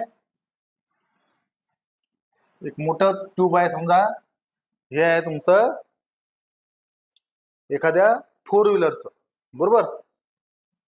तर या सायकलच्या ट्यूबमध्ये जर मी हवा भरली आणि याच्यामध्ये जर मी हवा भरली फुल, बरोबर, कॅपॅसिटी समजा, मग काय त्याच्या फुल कॅपॅसिटीला पण हवा भरली समजा, तर त्यावेळेस काय होईल? प्रेशर सेम दिसणार आहे आपल्याला. काय दिसणार आहे? इकडे प्रेशर आणि इकडे प्रेशर काय दिसणार आहे? सेम राहणार आहे. मटेरियल सेम पाहिजे आणि त्याची कॅपॅसिटी सेम पाहिजे, बरोबर. त्यावेळेस तुम्हाला प्रेशर काय राहणार आहे? सेम दिसणार आहे. म्हणजे याचा अर्थ याच्यामध्ये एअरचं मास काय राहणार आहे? कमी राहणार आहे. याच्यामध्ये एअरचं मास काय राहणार आहे? जास्त आहे. तरी सुद्धा प्रेशर काय दाखवून राहिलं आपल्याला? सेम प्रेशर दाखवून राहिलं. याचा अर्थ प्रेशर सुद्धा काय do not depend on the mass of system. Pressure हे मास ऑफ सिस्टीमवर डिपेंड राहत नाही. त्याच्यानंतर डेन्सिटी सुद्धा, डेन्सिटी कशात मेजर करतो आपण? kg पर मीटर क्यूब, बरोबर. Mass upon volume, mass upon volume म्हणजे युनिट व्हॉल्यूम मधलं जे काही मास असेल त्याला आपण डेन्सिटी म्हणतो, बरोबर. तर density not depend on the mass of system, बरोबर. तर त्याच्यामुळं pressure, temperature, densities are the intensive property. अजून बऱ्याचशा प्रॉपर्टीज आहेत. त्याच्यानंतर एक्सटेन्सिव्ह प्रॉपर्टीज. आता intensive property do not depend on the mass of system. तर एक्सटेन्सिव्ह प्रॉपर्टी काय राहणार, तुमच्या सिस्टीमच्या मासवर डिपेंड राहणार आहे. The property which depends on the mass of system are known as extensive property. ज्या प्रॉपर्टी तुमच्या सिस्टीमच्या मासवर डिपेंड राहतात अशा प्रॉपर्टीला आपण काय म्हणतो, एक्सटेन्सिव्ह प्रॉपर्टी. एक्झाम्पल काय, एन्थाल्पी, एंट्रॉपी, टोटल व्हॉल्यूम, ह्या तुमच्या काय ETC are the extensive property. आता एन्थाल्पी, एंट्रॉपी, बरोबर, हे पुढं आपण एक्सप्लेन करणार आहे. तर तुम्ही समजून घ्या, एक प्रकारच्या प्रॉपर्टीज आहेत एन्थाल्पी, एंट्रॉपी आणि टोटल व्हॉल्यूम. टोटल व्हॉल्यूम, आता हे टोटल व्हॉल्यूम जे असते, व्हॉल्यूम ऑफ गॅस जर पाहत असो आपण, ते काय असते, व्हॉल्यूम ऑफ गॅस हे कशाने मेजर करतो आपण, कंटेनरच्या थ्रू आहे ना. एखादं कंटेनर असलं, समजा मला जर समजा एखादं मास आहे, समजा 10 kg गॅस आहे सपोज, बरोबर, आणि एका ठिकाणी 20 kg गॅस आहे, 10 kg आणि 20 kg. तर मला कंटेनर सेम लागणार आहे का दोन्हीसाठी? नाही. तुम्ही सांगू शकता 10 kg साठी कंटेनर म्हणजे जे व्हॉल्यूम आहे, कंटेनर म्हणजे व्हॉल्यूम, ते व्हॉल्यूम तुम्हाला काय राहणार आहे, कमी लागणार आहे. तर 20 kg साठी त्या ठिकाणी तुमचं व्हॉल्यूम काय राहणार आहे, जास्त लागणार आहे. म्हणजे याचा अर्थ व्हॉल्यूम कशावरती डिपेंड असते तुमचं, total volume it is depend on the mass of system. कशावर डिपेंड राहते, मास ऑफ सिस्टीम. अशा प्रकारची आहे एक्सटेन्सिव्ह आणि इंटेन्सिव्ह प्रॉपर्टीज आहेत. तर इंटेन्सिव्ह प्रॉपर्टी कशाला म्हणतो, the property which do not depend on the mass of system are known as intensive property. तर एक्झाम्पल त्याचं काय, pressure, temperature and density ETC. अजून बरेचसे आहेत पण तेवढेच सांगितले आपण. त्याच्यानंतर एक्सटेन्सिव्ह प्रॉपर्टी काय म्हणतो, the property which depends on the mass of system are known as extensive properties. Example काय, एन्थाल्पी, एंट्रॉपी. त्याच्यानंतर तुम्ही हीट, वर्क हे सुद्धा देऊ शकता, बरोबर. तर ह्या प्रॉपर्टीज ज्या आहेत त्या काय depend on the mass of system. Heat जर म्हटलं तुम्ही, तर सपोज जर मी तुम्हाला म्हटलं की 1 लिटर पेट्रोल आहे आणि 2 लिटर पेट्रोल आहे, बरोबर.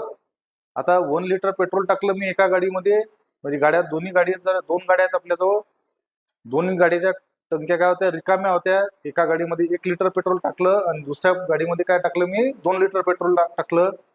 आता पेट्रोल पासून काय भेटणार आहे आपल्याला, हीट मिळणार आहे.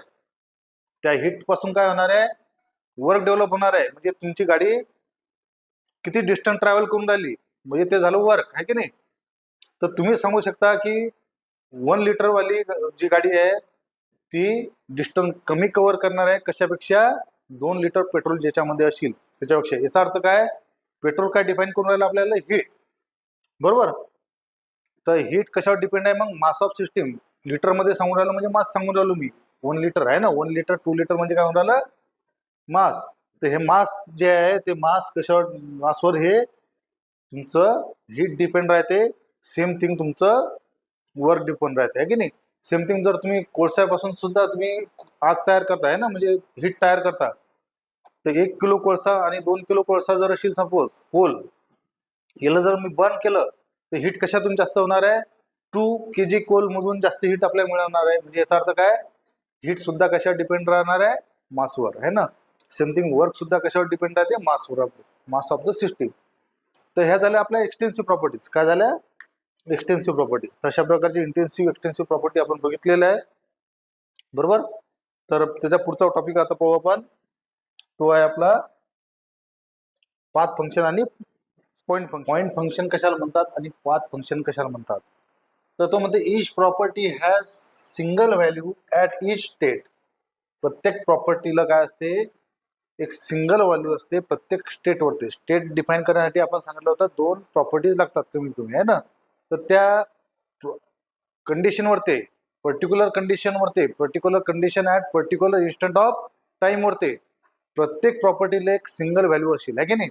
तर ती मेजरेबल असते. तर ती मेजरेबल व्हॅल्यू म्हणजे काय असते, आपली प्रॉपर्टीज. तर ती प्रत्येक स्टेटवरती, म्हणजे तिथं काय असते, तुम्हाला प्रत्येक प्रॉपर्टीला काय असते, एक सिंगल व्हॅल्यू असते, बरोबर.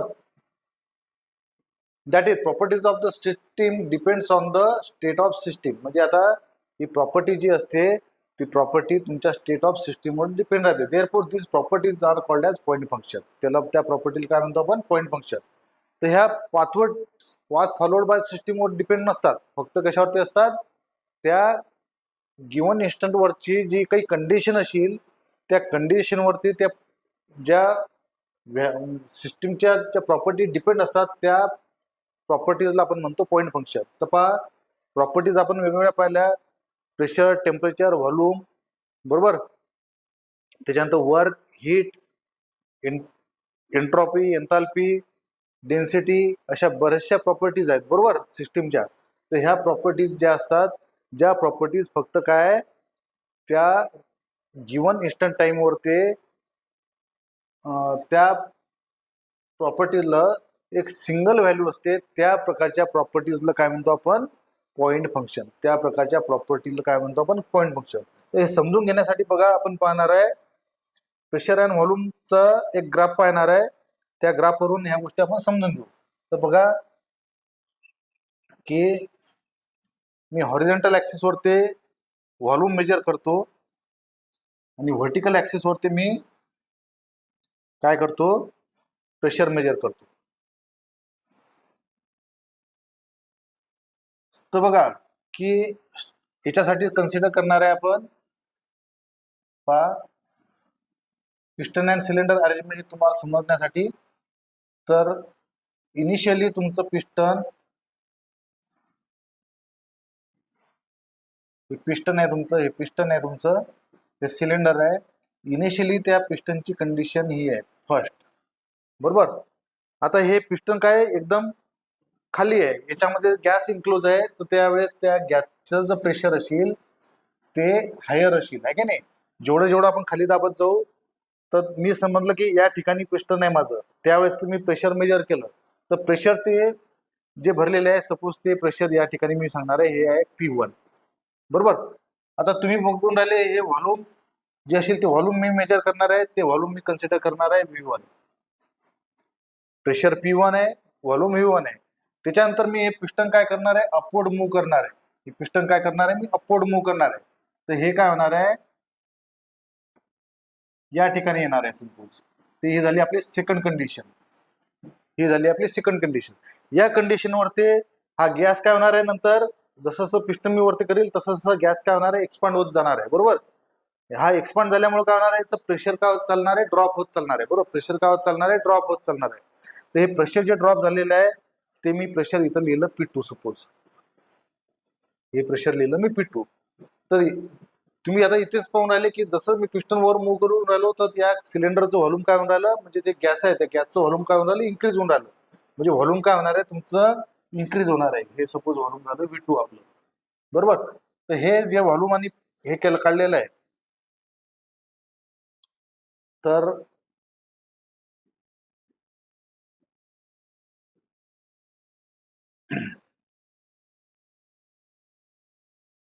हे आपण हा ग्राफ काढून घेऊ, बरोबर.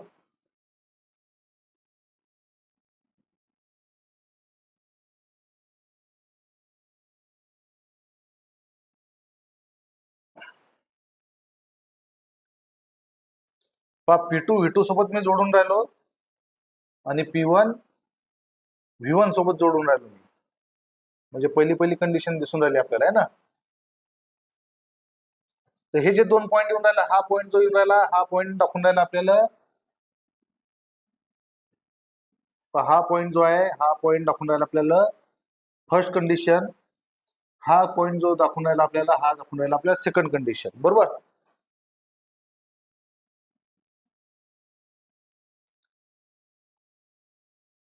तर वन कंडिशन आणि सेकंड कंडिशन, बरोबर. आता वन काय दाखवून राहिला? तो वन म्हणजे आपली एक स्टेट झाली त्या पर्टिक्युलर इन्स्टंट ऑफ टाइम वरची कंडिशन ऑफ सिस्टीम. कंडिशन कशाने डिस्क्राईब केली आपण? प्रेशर आणि व्हॉल्यूमने. तर त्यावेळेचं प्रेशर P1 होतं आणि व्हॉल्यूम V1 होतं आणि या दोघांचं इंटरसेक्शन जिथं होऊन राहिलं वन म्हणजे झाली आपली स्टेट ऑफ सिस्टीम, बरोबर. त्या स्टेट ऑफ सिस्टीम मध्ये काय सांगता तुम्ही? P1 व्हॉल्यूम आहे सर, आपलं P1 प्रेशर आहे आणि V1 व्हॉल्यूम आहे. तर हीच प्रॉपर्टी, मग ही जी प्रॉपर्टी आहे प्रेशर प्रॉपर्टी, त्याला या ठिकाणी एकच व्हॅल्यू आहे. सेम थिंग व्हॉल्यूमला सुद्धा या ठिकाणी सिंगल व्हॅल्यू आहे. बरोबर. सेम थिंग जर सेकंड वरती जर बघितलं आपण तर इथं प्रेशरला P2 व्हॅल्यू आहे आणि व्हॉल्यूमला V2 व्हॅल्यू आहे. म्हणजे प्रत्येक प्रॉपर्टीला काय एक सिंगल व्हॅल्यू आहे त्या ठिकाणी 1 आणि 2 वरती. 1 आणि 2 तुमचे काय स्टेट. तर तो काय म्हणतो each property has single value at each state. बरोबर. That is properties of system depends upon the state of system.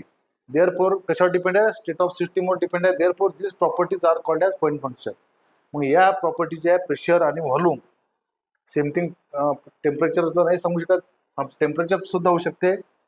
Temperature, entropy हे तुमचे काय झाले पॉईंट फंक्शन होतात. काय होतात, एन्थाल्पी वगैरे. Temperature, pressure, temperature, enthalpy, entropy हे तुमचे काय झाले अशा प्रकारच्या ज्या प्रॉपर्टीज आहेत या प्रॉपर्टीजला आपण म्हणतो पॉईंट फंक्शन.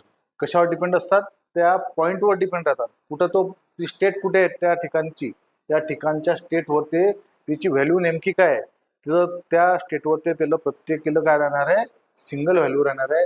जेव्हा त्याला सिंगल व्हॅल्यू असते त्याला काय म्हणतो आपण स्टेट ऑफ द सिस्टीम किंवा त्यालाच आपण म्हणतो पॉईंट फंक्शन. तर एक्झाम्पल काय दिलेलं आहे, प्रेशर, टेम्परेचर, व्हॉल्यूम हे त्याचे एक्झाम्पल आहे. बरोबर. तर अशा प्रकारे मी तुम्हाला दाखवलेलं आहे. आता पहा ही जी डिस्प्लेसमेंट होत असते, पहा डिस्प्लेसमेंट होत असते त्यावेळेस काय होते, हीट एनर्जी बाहेर पडते. आणि आता इथं काय होणार आहे, आपण वर्क सप्लाय करून राहिलो, वर्क काय करून राहिलो, सप्लाय करून राहिलो. तर आता इथं कन्सिडर करायचं आहे की सपोज ही सिस्टीम काय होणार आहे 1 to 2 अशा प्रकारे गेलेली आहे, या प्रकारे. बरोबर.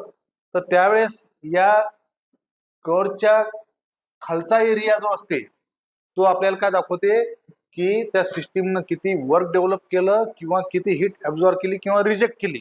बरोबर. ऍब्झॉर्ब केली किंवा रिजेक्ट केली. तर एरिया अंडर द कर्व काय शो करते, how much work is produce और ऍब्झॉर्ब किंवा how much heat is absorb किंवा और रिजेक्टेड बाय द सिस्टीम. बरोबर. तर एरिया अंडर द कर्व ते शो करते. आता 1 to 2 मी याच प्रकारे जाऊ शकतो. काय 1 to 2 मी या प्रकारे सुद्धा जाऊ शकतो, सरळ लाईन मध्ये सुद्धा. म्हणजे हा जो पाथ आहे हा पाथ मी असाही ठेवू शकतो, हा पाथ मी याप्रमाणे जाऊ शकतो. म्हणजे आता सिस्टीम जर मी असं जर गेलो तर या क्वांटिटीचं वर्क झालं, या कर्वच्या खालचं जेवढा एरिया असेल तो एरिया म्हणजे काय झालं आपलं वर्क किंवा हीट झालं. सेम थिंग जर मी या प्रकारे गेलो तर आता इथं काय दिसून राहिलं तुम्हाला, हीट किंवा वर्क काय झालं इन्क्रीज होताना दिसलं. सेम थिंग काय म्हणून राहिलं, मी 1 to 2 अशा प्रकारे सुद्धा जाऊ शकतो, याप्रमाणे सुद्धा जाऊ शकतो. म्हणजे आता इथं काय म्हणून राहिलं, इथं या ठिकाणी वर्क सगळ्यात जास्त दिसून राहिलं तुम्हाला. म्हणजे मी 3 ठिकाणी 3 वेळेस जाऊन राहिलो. मी पहिले 1A2, 1B2, 1C2 म्हणजे पहा 1A2 जात असताना मला काय भेटून राहिलं, वर्क किंवा हीट ही काय भेटून राहिली लेस. बरोबर. 1B2, 1A2 हा पाथ फॉलो केला मी. सेमथिंग मी दुसऱ्या वेळेस काय केलं 1B2 पाथ फॉलो केला तर मला मॉडरेट भेटलं. मॉडरेट म्हणजे मध्यम आहे ना, मॉडरेट वर्क आणि हिट मिळाली मला. त्याच्यानंतर 1C2 जर मी जात असेल तर त्यावेळेस मला हायर भेटली आहे ना. म्हणजे एक तर हायर हिट ऑब्झर्व करील किंवा वर्क ऍब्झॉर्व करील किंवा हायर हिट रिजेक्ट करील किंवा वर्क देईल, है की नाही. तर अशा प्रकारे आपल्याला दिसून आलं की ही जी प्रॉपर्टी आता वर्क आणि हिट सुद्धा काय प्रॉपर्टी, ह्या ज्या प्रॉपर्टीज आहेत ह्या प्रॉपर्टीज कशावर डिपेंड आहे, मग स्टेटवर डिपेंड आहे का, ह्या नाही स्टेटवर डिपेंड नाही. It is depend on the path followed by the system. सिस्टीमने नेमका पाथ कसा फॉलो केला, सिस्टीमने पाथ कसा फॉलो केला त्याच्यावर ते डिपेंड राहते, त्याच्यावर ते डिपेंड राहते. तर मी तुम्हाला याचं बेस्ट उदाहरण देऊ शकतो. समजा जर तुमची 2 व्हीलर आहे, सपोज 2 व्हीलर आहे. बरोबर. तर या 2 व्हीलर मध्ये तुम्ही पेट्रोल टाकून राहिले. बरोबर. आता तुम्हाला या 2 व्हीलरने काय करायचं, एका गावाहून दुसऱ्या गावाला जायचं आहे, एका गावाहून दुसऱ्या गावाला जायचं आहे. सपोज हे एक गाव आहे हे तुमची इनिशियल पोझिशन आहे. समजा इनिशियली तुम्ही इथे आहे, बरोबर, आणि फायनली तुम्हाला जायचं आहे इथे, फायनली जायचं आहे इथे. तर याला जायसाठी हा स्ट्रेट वे सुद्धा आहे. सरळ जाऊ शकता तुम्ही, तुम्ही याप्रमाणे जाऊ शकता, किंवा तुम्ही असा असा असा असा करून हा मार्ग जास्त करू शकता, आहे की नाही.